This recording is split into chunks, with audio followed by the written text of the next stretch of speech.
because the Saints are going to make the playoffs. They're Yeah. going to be in the playoffs. Like I get it, they got beat today, and next week they have the Chiefs. It might not be Probably the not one gonna win that. seed. It They're might not be the one seed, but they will make the playoffs. They're not winning next week against the Chiefs, regardless if they have Breeze or not. Mm-hmm. They're probably going to lose that game. But then in week 16 and 17, you have the Vikings. You're playing against the Vikings and the Panthers. You got to think you're the better football team going into those games. And hopefully, you can get Breeze back and give him a couple tune-up games. I'm not saying hopefully not have to play the whole game or risk any injuries like that, but get him some tune-up games, get him some reps out there before the playoffs start, because they're going to be in the playoffs. And Taysom Hill has done his job as far as winning the games that he needed to win and keeping his team in playoff contention. But he's the bridge until you get your boy and Drew Brees back. I mean, like when Brees is ready to go and he's healthy, you're not riding Taysom Hill into the playoffs, because you will lose in the first round like you do every single fucking year. Yeah,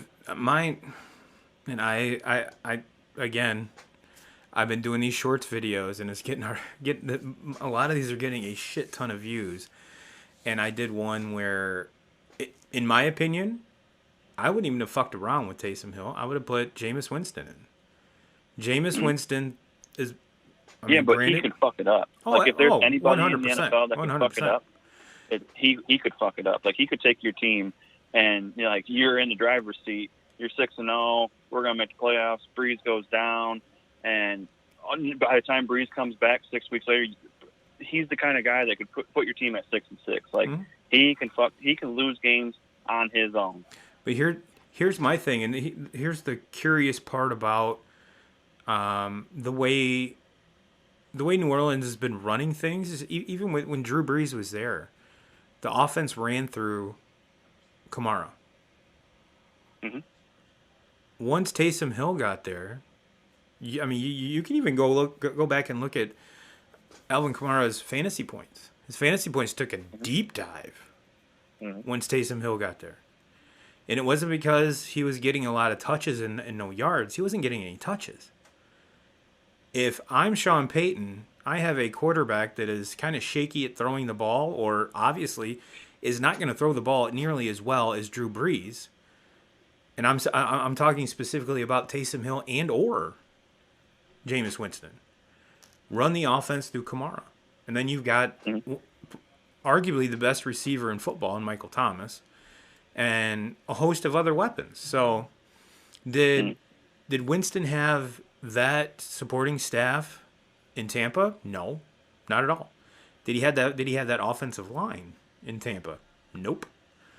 So that's the reason why I would be, but would I call a game differently for Jameis Winston as opposed to Drew Brees? 100%.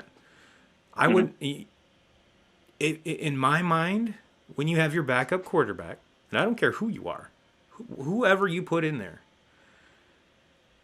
your running back should get more touches, whether it's throws out of the backfield or just standard handoffs, one would think, because you're having a... If dude is a backup, he's a backup for a reason. Mm-hmm. So why not utilize your other weapons to kind of help compensate for those deficiencies? However, the defenses are going to be ready for it, because obviously they're going to know that either one of those guys aren't going to be throwing the ball downfield as well as Drew Brees. So of course, yes.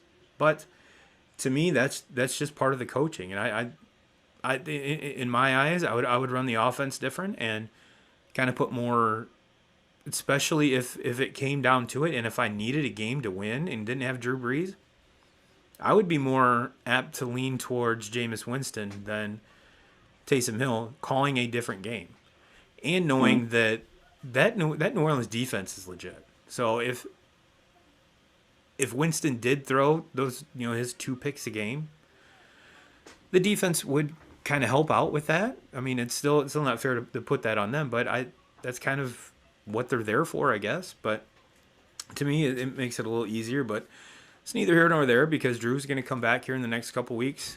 They're going to be in the playoffs, and you're right, they do need to get him some time to wear that rust off. So I think my Jameis Winston point is kind of moot right now, but we shall see. We shall see.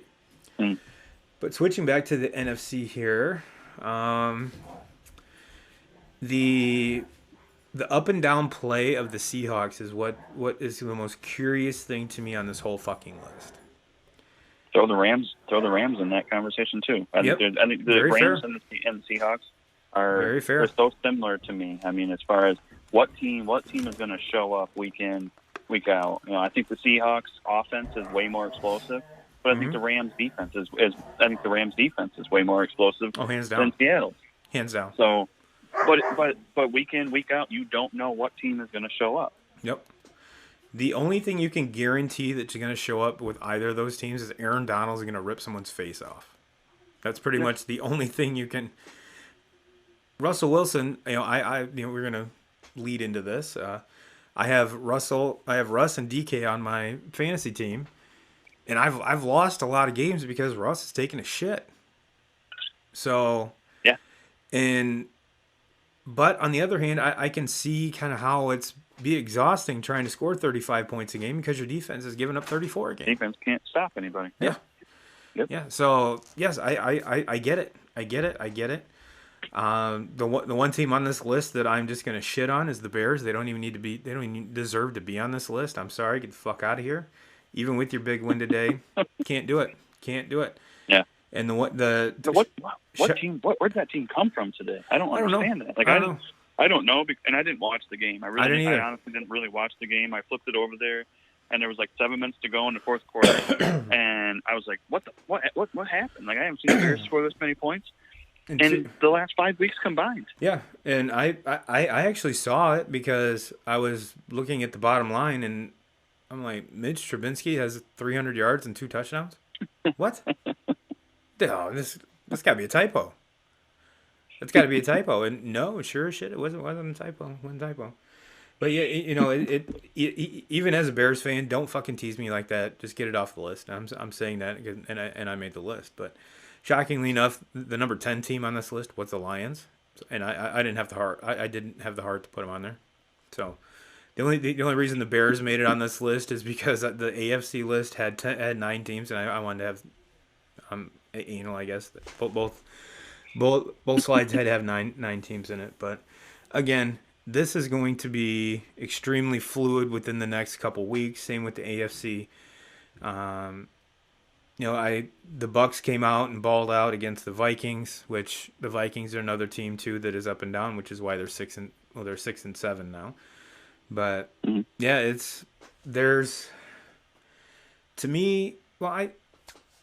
to me there's in the AFC there's 2 dominant teams with 3 and 4 very, very close. With the NFC, I'm going to go out on a limb and say right now the Packers are playing the best football out of anyone in the NFC. If Drew Brees was healthy throughout all this, obviously the Saints would be the no-doubter number 1 team.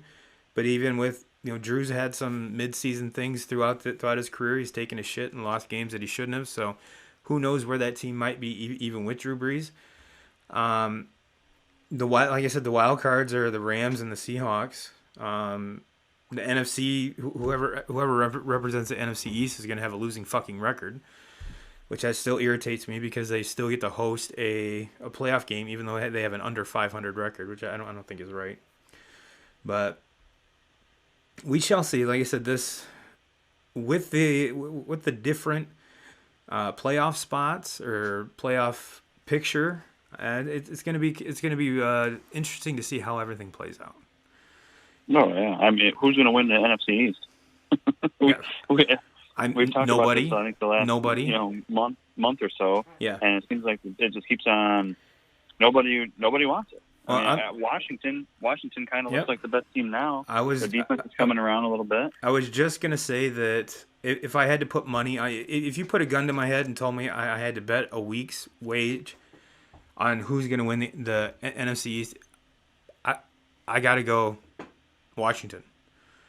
Alex Smith is playing the most consistent of any quarterback in the division, and their defense keeps getting better week in and week out. Every time I see the Washington defense, you see Chase Young. I mean, he has found his groove and is just destroying offenses right now. So, and then if I had to put money on it, that's who I'm putting money on.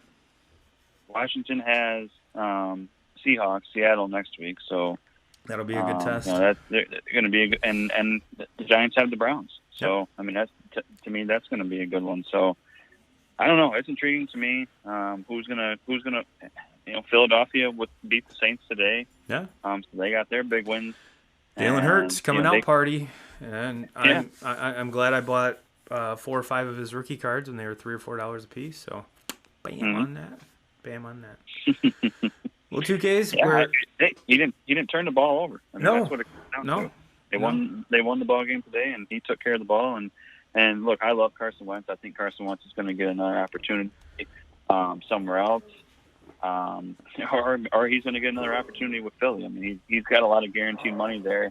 It's going to be a very tough decision that Philly's going to have to make.